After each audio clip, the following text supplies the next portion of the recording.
kesehatan lingkungan. Assalamualaikum warahmatullahi wabarakatuh. Selamat pagi dan selamat beraktivitas. Saya Sartika. Saat ini kami sedang berada di sekitar kawasan Pantai Labombo. Di sini kami akan menginformasikan tentang polusi kesehatan lingkungan yang ada di Pantai Labombo ini. Dalam video kali ini kami akan membahas 3 hal, yaitu keadaan dan penyebab polusi Pantai Labombo. Kedua, macam-macam polusi yang ada di Pantai Labombo. Dan ketiga, cara pengelolaan limbah yang ada di Pantai Labombo ini. Namun sebelum itu saya akan menyampaikan sedikit tentang Pantai Labombo. Pantai Labombo merupakan salah satu pantai yang berada di Kota Palopo, tepatnya di Salekoe, Kecamatan Muara Timur. Pantai Labombo ini telah beroperasi sejak tahun 2006. Dan Pantai Labombo ini juga merupakan salah satu pantai yang banyak dikunjungi oleh warga Kota Palopo. Namun bukan hanya warga Kota Palopo saja, banyak warga dari luar Kota Palopo yang mendatangi tempat ini. Karena pantai ini merupakan salah satu pantai yang memiliki pasir putih. Untuk informasi lebih jelasnya tentang keadaan lingkungan Pantai Labombo ini akan disampaikan oleh rekan saya, yaitu Rizka Yanti.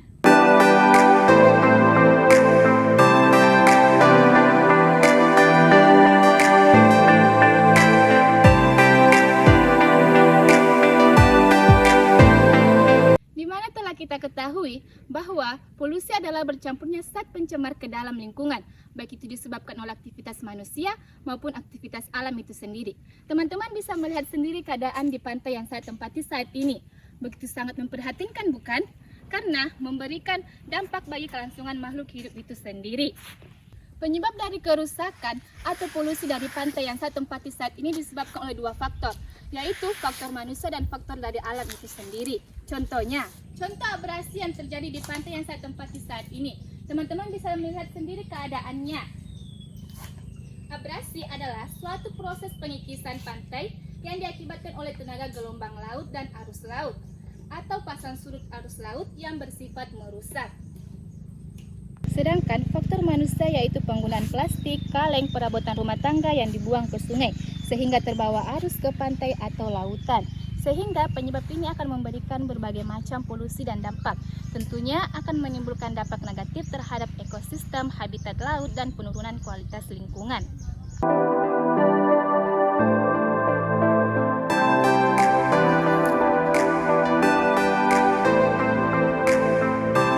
Pantai Labombo.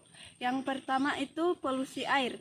Polusi air atau pencemaran air adalah tercemarnya zat.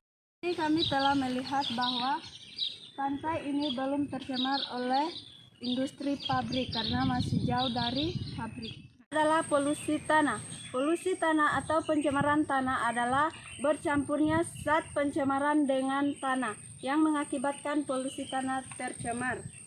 Di sini kita dapat melihat bahwa pencemaran tanah yang terjadi dapat terjadi akibat sampah organik dan non-organik seperti plastik, kaca, dan kaleng.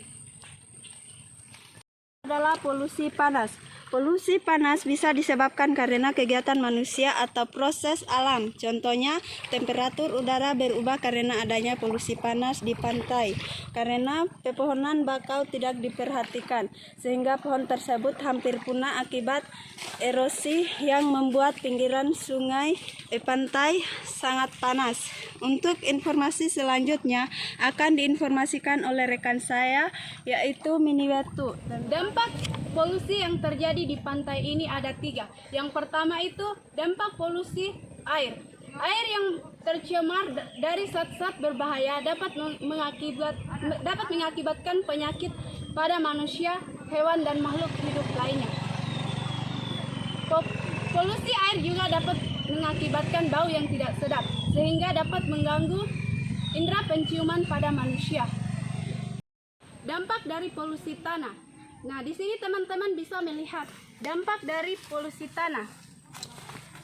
Tanah terkena polusi atau tercemar akan mengakibatkan unsur hara terganggu. Akhirnya tanah tidak subur dan tumbuhan akan mengalami gangguan pertumbuhan. Dampak polusi suhu udara. Suhu udara mengalami perubahan yang mengakibatkan manusia mengalami kelelahan, kehausan, dan mengeluarkan keringat banyak. sehingga manusia mengalami dehidrasi.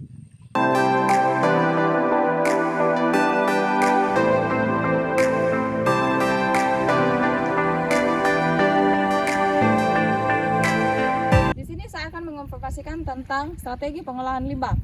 Sebenarnya pengolahan limbah cair atau zat-zat hasil limbah rumah tangga maupun zat racun atau pestisida kita tidak dapat mengolahnya, namun kita dapat mencegahnya dengan memberikan sosialisasi atau solusi pada masyarakat bahwa menjaga lingkungan itu sangat penting. Tentunya kita membuatkan cara mengolah limbah itu salah satunya membuatkan saluran atau penampungan di bawah tanah untuk limbah rumah tangga, karena dapat membawa aliran tersebut ke danau atau ke pantai. Sedangkan zat pestisida buatlah pangeran yang mengalirkan air pestisida yang jatuh ke tanah ke tempat pembuangan. Jangan sampai air pestisida sampai ke danau atau sungai sehingga dapat mengalir ke pantai. Gunakan pestisida yang tidak terlalu banyak menggunakan bahan kimia. Strategi pengolahan limbah dapat dilakukan di Pantai Lobombo ada 3 cara, yaitu reduce, reuse, dan recycle. Di mana reduce itu adalah pengumpulan sampah dan recycle itu adalah pengolahan daur ulang sampah, dan reuse itu adalah penggunaan sampah yang telah selesai didaur, baik itu sampah organik maupun sampah anorganik. Baiklah, itulah tadi informasi yang telah disampaikan oleh rekan-rekan saya mengenai keadaan dan penyebab polusi yang terjadi di Pantai Lobombo. Bisa teman-teman lihat sendiri, di keadaan di sekitar Pantai Lobombo ini sangat begitu memprihatinkan karena begitu banyak sampah yang berserakan, sehingga memunculkan berbagai macam dampak polusi, baik itu polusi air, polusi tanah, maupun polusi udara. Sehingga bisa kita mengetahui dampak ini akan menimbulkan berbagai macam negatif, baik itu bagi ekosistem, habitat laut, maupun kualitas lingkungan yang ada di Pantai Lobombo ini. Dan telah diinformasikan juga oleh teman-teman saya, strategi yang dapat kita lakukan untuk mencegah ini ada 3 macam, yaitu reduce, recycle, dan reuse, di mana yang telah dijelaskan oleh rekan-rekan saya itu. Demikianlah itulah hasil yang telah kami dapatkan pada hari ini. Semoga bermanfaat bagi kita semua, khususnya masyarakat yang ada di Pantai Lobombo ini, agar tetap menjaga kebersihan lingkungan yang ada. Demikian informasi ini, saya Nurul Alfat mewakili rekan-rekan saya dengan ucapan terima kasih dan wassalamualaikum warahmatullahi wabarakatuh. Selamat siang dan selamat beraktivitas.